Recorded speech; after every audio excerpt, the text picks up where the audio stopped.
एक भक्तमाल जी में कथा आती है, सावधानी से सुनो।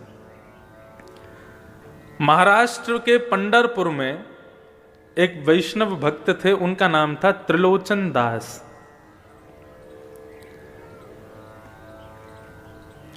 अपनी युवावस्था में ब्याह के बाद उनको कोई संतान नहीं हुई, तो वो निश्चिंत रहे, चिंता नहीं की। उन्होंने कहा श्री पंडरीनाथ भगवान ने हमको संतान नहीं दी, क्यों? क्योंकि पंडरीनाथ भगवान हमारे पुत्र हैं, वे ही हमारे पुत्र के रूप में हैं, इसलिए हमको उन्होंने कोई संतान नहीं दी। ऐसी भावना वो रखते थे। किसी वैष्णव संत की उन्होंने कथा सुनी, उस कथा में गौ ब्राह्मण संत सेवा, इसको सर्वाधिक श्रेष्ठ जान करके उन्होंने संत सेवा शुरू कर दी अपने घर में। तो रोज क्या करते थे, अपने घर के बाहर खड़े हो जाते। जो पंडरीनाथ भगवान, विट्ठल भगवान, पंढरपुर का नाम सुना है आप लोगों ने? पंढरपुर में भगवान कृष्ण का अद्भुत मंदिर है। वहां पर भगवान कृष्ण दोनों कमर पर ऐसे भुजा रख करके और ईंट के ऊपर खड़े हुए हैं। उनका नाम है विट्ठल, श्री विट्ठल भगवान। भगवान कृष्ण का ही स्वरूप है। एक पुंडलीक नाम का उनका भक्त था। वो अपने माता पिता की इतनी सेवा करता था कि उसकी सेवा से प्रसन्न होकर के भगवान उसको दर्शन देने गए। जब द्वारिकाधीश उसको दर्शन देने गए तो भगवान के अंग से निकलने वाले प्रकाश, भगवान के इत्र की सुगंधी, भगवान के आभूषणों की खनक से वो बड़ा चिंतित हो गया और कहने लगा, कौन है भाई इतना प्रकाश कर रहा है, इतनी सुगंधी आ रही है, इतनी गहनों की आवाज आ रही है, कौन है? तब लक्ष्मी जी ने कहा, पुंडलीक भगवान आए हैं तुमको दर्शन देने। वो अपने माता पिता के चरण दबा रहा था। तो उसने कहा, मैंने तो बुलाया नहीं भगवान को, क्यों आए हैं? बोले, भैया तुम्हारी माता पिता की चरण में भक्ति इतनी दृढ़ है, उसको देख करके भगवान आए हैं। तो बोले, इनको पाने के लिए थोड़ी करता हूं, अपने माता पिता को सुख देने के लिए करता हूं। लक्ष्मी बोली, जिसके द्वार पर भगवान जाते हैं वो भगवान को आमंत्रण करने के लिए सिंहासन देता है। ठीक है तुम सेवा कर लो, लेकिन भगवान को कोई आसन तो दे दो खड़ा होने के लिए, बैठने के लिए। पुंडलीक बड़ा चिंतित हो गया, ये और मेरे सिर पर बला आ गई है। भगवान को बोल रहा है, बुलाया है नहीं, अपने आप बिन बुलाए मेहमान बन के आ गए, अब घर पे और बैठेंगे मेरे आके। तो अब उसको कोई आसन नहीं मिला, तो पैर दबाते दबाते उसको एक नीचे ईंट मिली, तो उसने ईंट को खिसका दिया, ले लो आसन, खड़े हो जाओ इस पर। रुक्मणी जी को गुस्सा आ गया, भगवान का हाथ पकड़ लिया, बोले बिल्कुल नहीं रुकोगे यहाँ पे, ऐसा अपमान करने वाले भक्त के यहाँ रुकेंगे हम? भगवान के नेत्र सजल हो गए, बोले अब तो इसको दर्शन दे के ही जाऊंगा मैं, ये जब तक सेवा से मुक्त नहीं हो जाएगा तब तक यहीं खड़ा रहूंगा। और जैसे कोई प्रतीक्षा करता है, किसी का इंतजार करता है, ऐसे ही भगवान उस ईंट पर खड़े हो गए, दोनों भुजाओं को कमर पर रख के। आज भी वो पंडरीनाथ भगवान आज भी ईंट पर खड़े हैं। ऐसा अद्भुत मंदिर पूरे भारत में नहीं है। प्रत्येक मंदिर में आपको दूर से दर्शन होगा, लेकिन केवल श्री विट्ठल भगवान का मंदिर है जहां पर भक्त भीतर जाकर के पंडरीनाथ भगवान को गले लगा सकते हैं। गले लगाओ तब वहां से बाहर जाओ। जब गले लगाते हैं तो भगवान की इत्र की सुगंधी पूरे हमारे अंग में आ जाती है। इतना सुंदर मंदिर है, अद्भुत। तो पंडरीनाथ भगवान को त्रिलोचन जी अपना पुत्र मानते थे, ये कथा में बोल रहा था। त्रिलोचन जी ने संत सेवा शुरू कर दी, तो पंडरीनाथ भगवान, श्री विट्ठल भगवान के जो लोग दर्शन करने जाते थे सबको बोलते थे, प्रसाद पाइए, प्रसाद पाके जाइए, प्रभु प्रसाद पाके जाइए।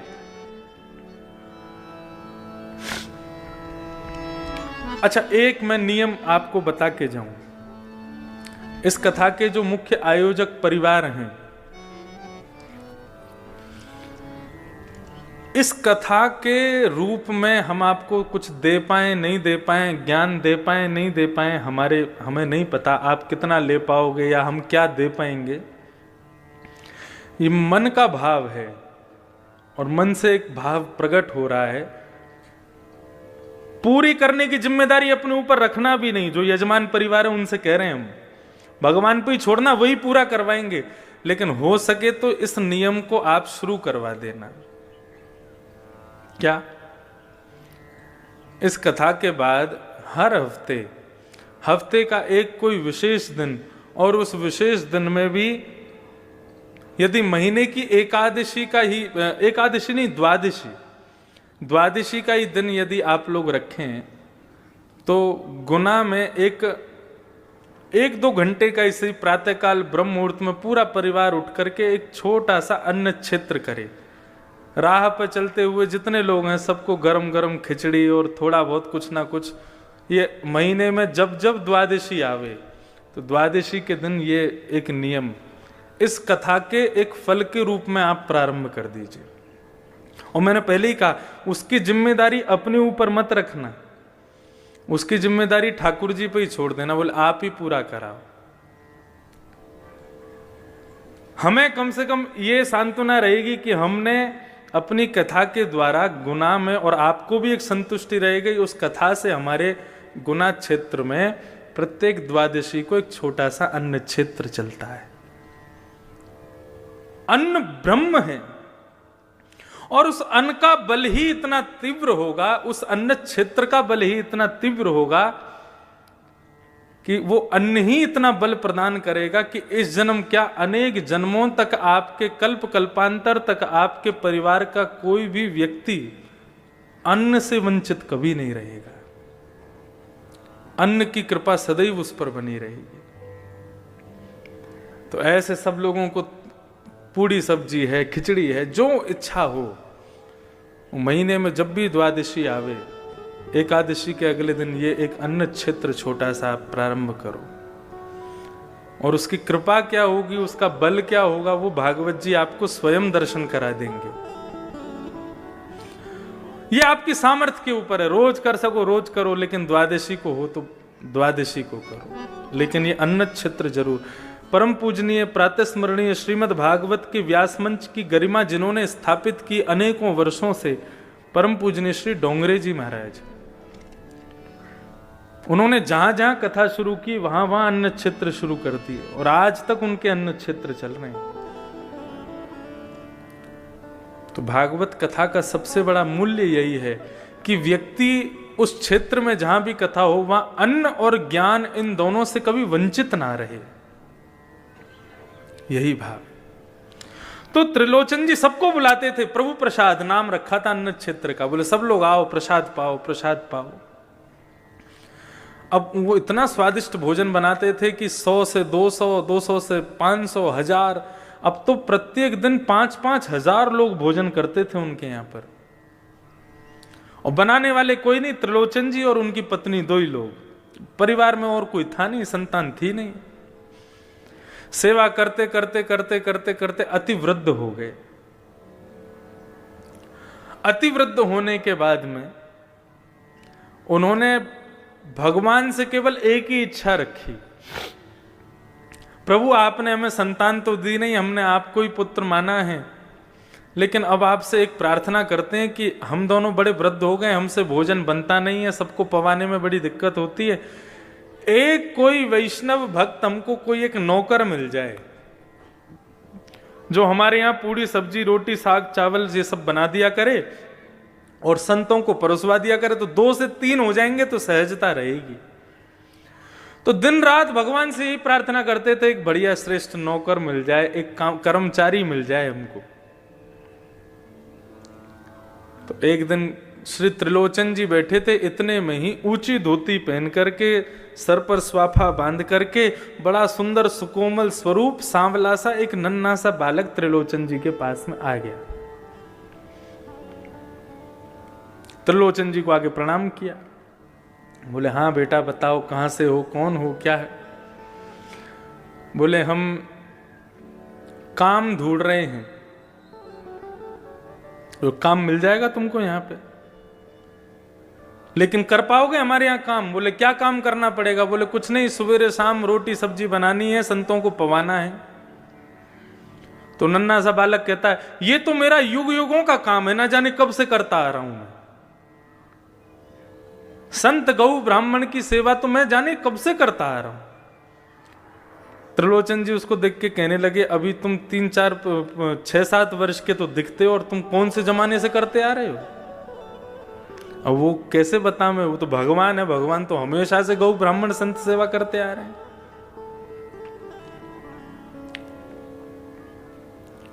एक पंचतंत्र की कथा में यह भाव बताया जाता है।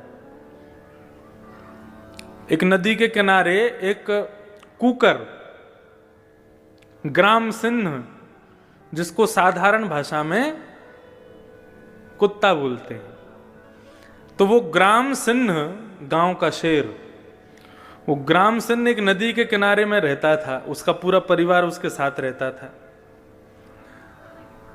वैशाख के महीने में उसकी पत्नी ब्याई थी, बालक हुए थे बहुत सारे। तो एक दिन नदी में बाढ़ आ गई। जैसे ही बाढ़ आई तो बाढ़ आते ही इतना पानी आया कि उस ग्राम सिंह के बच्चे जोर जोर से चिल्लाने लगे, अरे बाप रे, इतना पानी तो हमने अपने पूरे जीवन में कभी नहीं देखा।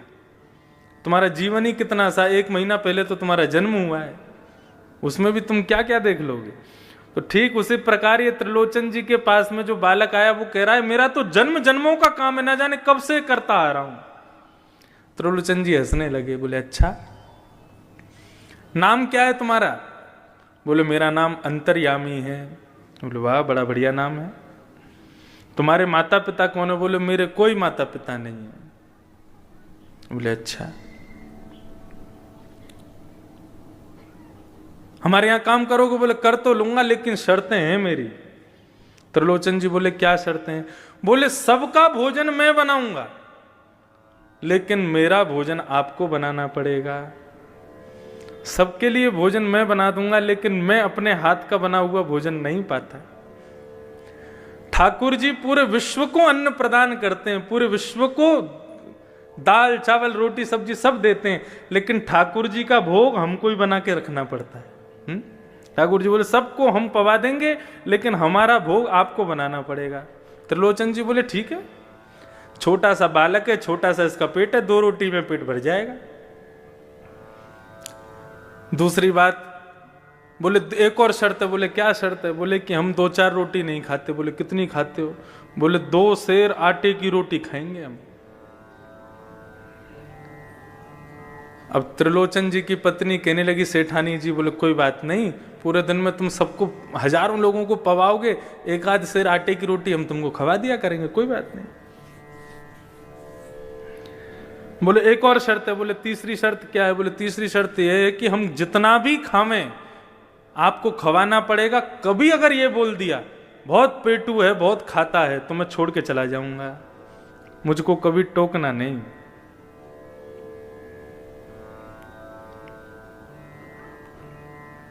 बोले नहीं, हम क्यों टोकेंगे, हम कभी नहीं टोकेंगे। भगवान की लीलाएं बड़ी अपरंपार हैं। आप लोग कभी उदयपुर की तरफ जावें, राजस्थान, तो वहां हमारे श्री गोवर्धन नाथ भगवान विराजते हैं, श्रीनाथ जी। उनका स्वरूप कैसा है? एक भुजा ऊपर, दूसरी भुजा कमर पे। सबने चित्र में तो दर्शन किए, लेकिन मध्य प्रदेश छत्तीसगढ़ के लोगों को बहुत कम पता है नाथ द्वार के बारे में। तो वहां श्रीनाथ जी का मंदिर है, और श्रीनाथ जी के मंदिर में ही श्रीमद जगत गुरु वल्लभाचार्य जी के सेव्य ठाकुर जी, हजारों वर्ष पुराने ठाकुर जी हैं। इतने से लड्डू गोपाल हैं, हमारे अंगुष्ठ के बराबर के लड्डू गोपाल। उनका नाम है नवनीत प्रिया। नवनीत कहते हैं मक्खन को, प्रिय कहते हैं उससे प्रेम करने वाले, नवनीत प्रिया। तो श्रीनाथ जी का जो भोग लगता है, वैसे ठाकुर जी की भोग की पद्धति ऐसी है कि पूरी रसोई की जितनी सामग्री है वो सारी सामग्री ठाकुर जी के मंदिर में रखनी चाहिए। कैसे? भगवान के मंदिर के आगे पत्तल रख दो, नीचे ही किसी बढ़िया स्टूल पर पत्तल रख करके उसी में कड़ी की भगोनी, उसी में सब्जी का भगोना, उसी में ही रोटी सब्जी सब एक साथ पधरा दो, सब में तुलसी छोड़ दो, कक्ष बंद करके 20 मिनट के लिए ठाकुर जी को भोग लगाने दो। वो नहीं हो सकता तो थाली ठाकुर जी की लगाओ, थाली में ठाकुर जी का भोग लगा के फिर उस थाली को पुनः सब में मिला दो। ये भोग की प्रक्रिया होती है। तो नाथ द्वार में रसोई की सारी सामग्री श्रीनाथ जी के सामने आती है, फिर ठाकुर जी भोग लगाते हैं। लेकिन जो वो छोटे से नवनीत प्रिया जी हैं, वो अपनी गद्दी के सहित उठ करके रसोई में जाते हैं, वहां जाके भोग लगाते हैं। अच्छा, ठाकुर जी के भोग में एक नियम है, क्या? मिष्ठान जो है, मीठा जो है, वो ठाकुर जी की तरफ होना चाहिए। जैसे आपने पूरी थाली लगाई तो ये जितनी भी खट्टी पदार्थ हैं या नमकीन पदार्थ हैं, दाल चावल आदि, इन सबको दूसरी तरफ रखो। मिष्ठान जो है वो ठाकुर जी के आगे सबसे पहले वही रखो। मीठा, ठाकुर जी पहले मीठा खाते हैं, उसके बाद फिर कुछ नमकीन खाते हैं, फिर मीठा खाते हैं, फिर कुछ नमकीन खाते हैं। ऐसे ठाकुर जी का नियम है। तो नवनीत प्रिया जी जो इतने से लाल जी हैं, ठाकुर जी हैं, उनको रसोई में ले जाकर के भोग लगाया जाता है। तो उनका नियम है, सबसे पहले मिठाई रखी जाएगी, उसके बाद में पापड़ रखे जाएंगे, उसके बाद में नमकीन रखी जाएगी, उसके बाद में दाल चावल रोटी ये सब रखे जाएंगे। तो एक दिन पुजारी जी से गलती हो गई, ठाकुर जी की सिंहासन के आगे उन्होंने कड़ी रख दी, मिठाई की जगह कड़ी रख दी, और कड़ी रख दी और मिठाई रख दी दूर कहीं पर, मिष्ठान खीर आदि कुछ होगा। और जैसे कपाट लगा करके पुजारी जी चले गए, 20 मिनट बाद जब कपाट खोल करके देखा तो सिंहासन पर ठाकुर जी हैं ही नहीं। अब इतने से गोपाल जी, उनको कहां ढूंढे? साग सब्जी दाल चावलों में ढूंढ रहे हैं, उनको मिल ही नहीं रहे। सब जगह खोज लिया, नहीं मिले तो फिर छन्नी मंगाई, और छन्नी मंगा करके सारे रस पदार्थों को छाना गया। कहां गए ठाकुर जी? सबको छानते छानते अंत में जैसे ही वो कड़ी जो सामने रखी थी उसको जैसे ही छाना, उसमें ठाकुर जी मिल गए। तो पुजारी जी को लगा, वाह आपको कड़ी इतनी पसंद है, अब तो भैया रोज कड़ी बनेगी। अब तो 15 दिन तक रोज कड़ी कड़ी बन रही है महाराज, कड़ी का ही भोग लग रहा है और कुछ लगा ही नहीं रहे। बोले इतनी बढ़िया लगी कि उसमें कूद गए। तो एक दिन पुजारी जी के सपने में रोते हुए भगवान आए। पुजारी जी बोले, क्या हो गया, आप रो क्यों रहे हो? हमसे सेवा में कोई अपराध हो गया? बोले तुम रोज कड़ी कड़ी खवा रहे हो। बोले उस दिन आप कूद गए कड़ी में तो हमको लगा आपको प्रिय है इसलिए लगा रहे हैं। बोले मुझे कड़ी प्रिय नहीं, मैं तो खीर खाने जा रहा था तो बीच में कड़ी पड़ गई, उसमें ही गिर गया मैं। बोले कड़ी नहीं, खीर का भोग लगाओ। तो ये सब अनुभव आपको भी होंगे यदि भाव से सेवा करोगे। तो त्रिलोचन जी ने कहा, त्रिलोचन जी से भगवान ने कहा, कभी हमसे ये मत कहना बहुत पेटू है, बहुत खाता है। यदि कहा तो हम चले जाएंगे। हमारे ठाकुर जी आते हैं हर कथा में, इतने से है श्रीनाथ जी, श्री गिरधर लाल, अभी उनका उत्सव चल रहा था।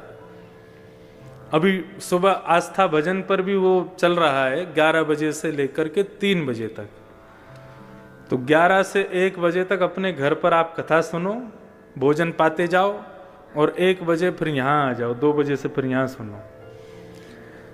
तो उनका उत्सव हम करते हैं हर वर्ष। इतने से ठाकुर जी और उनका 56 भोग लगता है, विशाल पाते हैं ठाकुर जी को भोग। 3 चीज बहुत प्रिय है ठाकुर जी को।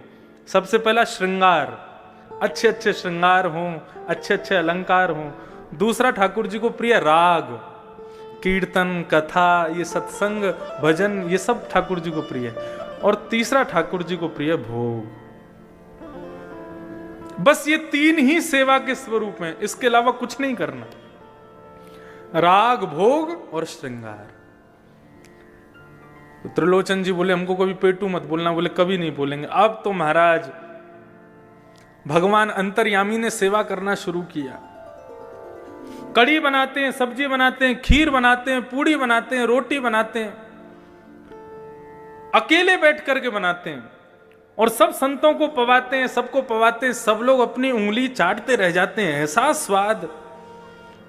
और सबसे बड़ी कमाल की बात तो यह कि कितनी भी पंगत आ जाए कभी भी सब्जी कम नहीं पड़ती। और सबको पवाने के बाद फिर ठाकुर जी स्वयं बैठते हैं, सेठ सेठानी पूरे दिन बना बना के खिलाते हैं, पूरे दिन खाते ही रहते हैं। रात्रि में अपना भोग आदि से निवृत्त होकर फिर मालिश करते हैं, तेल लेकर के त्रिलोचन जी के पैर दबाते हैं, हाथ दबाते हैं, शरीर की पूरी मालिश करते हैं। वर्षों से सेवा कर रहे अंतर्यामी भगवान, उनकी सेवा से त्रिलोचन जी की वृद्धता चली गई, बिल्कुल युवा जैसे दिखने लगे। आस पड़ोस के सब लोग कहने लगे, बोले महाराज तुम्हारे यहाँ बढ़िया नौकर आया है, तुम्हारे दिन बदल दिए, देखना बुढ़ापे के बाद युवावस्था आ गई तुम्हारी तो। लेकिन सेठ जी की पत्नी को सब कहने लगे, सेठ जी पर बड़ी कृपा की है तुम्हारे सेवक ने, लेकिन तुम अब भी वृद्ध हो, तुम अब भी बुढ़ी हो, क्यों? बोले सेवा इनकी करता, हमसे तो करवाता है वो, पूरे दिन रोटी बना बना के खिलाना पड़ता है उसको, बहुत पेटू है, बहुत खाता है। जैसे ही ये बात कही है भगवान अंतर ध्यान हो गए। शाम का समय हुआ, त्रिलोचन जी और उनकी पत्नी ढूंढ रहे हैं, बेटा अंतर्यामी कहां हो? पूरा घर खोज लिया, कक्ष खोज लिए, गली खोज ली, मोहल्ले खोज लिए, लेकिन नहीं मिले। इतने व्याकुल हो गए, अपनी पत्नी से पूछने लगे, तुमने कुछ कहा था क्या उसको? बोले नहीं, मैंने तो कुछ नहीं कहा। तो फिर कहां गए? कहीं तुमने गलती से पेटू है, बहुत खाता है, ऐसा तो नहीं कहा? बोले कि मुझसे अपराध हो गया, मैंने अपनी सहेलियों से कह दिया था। ओहो। बस उसी बात को ध्यान करते हुए भगवान के मंदिर में गए। श्री पंडरीनाथ भगवान ईंट के ऊपर खड़े हैं, दोनों भुजा रख करके। त्रिलोचन जी रोने लगे, भगवान के चरणों में प्रार्थना करके बोले, आपने संतान नहीं दी, हमने स्वीकार किया, आपने परिवार नहीं दिया, हमने स्वीकार किया, लेकिन आपकी कृपा से एक वैष्णव भक्त नौकर मिला था हमको, अंतर्यामी, हमसे अपराध हो गया, वो हमें छोड़ के चला गया। प्रभु हमें कुछ नहीं चाहिए, हम जीवन पर्यंत उसको देख देख करके जी लेंगे, लेकिन कृपा करके उसको वापस बुला दो।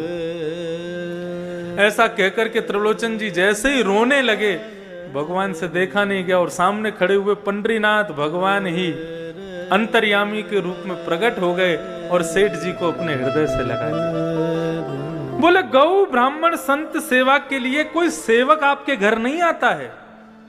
यदि संत सेवा में किसी की अति निष्ठा है तो उसको मेरा ही स्वरूप मानिएगा, वो मैं ही आया हूं। साधारण मानव की संत में कभी इतनी निष्ठा नहीं हो सकती, मेरा ही अंश उसके भीतर जाकर के संत के प्रति निष्ठा को प्रकट करता है, वो मैं ही था।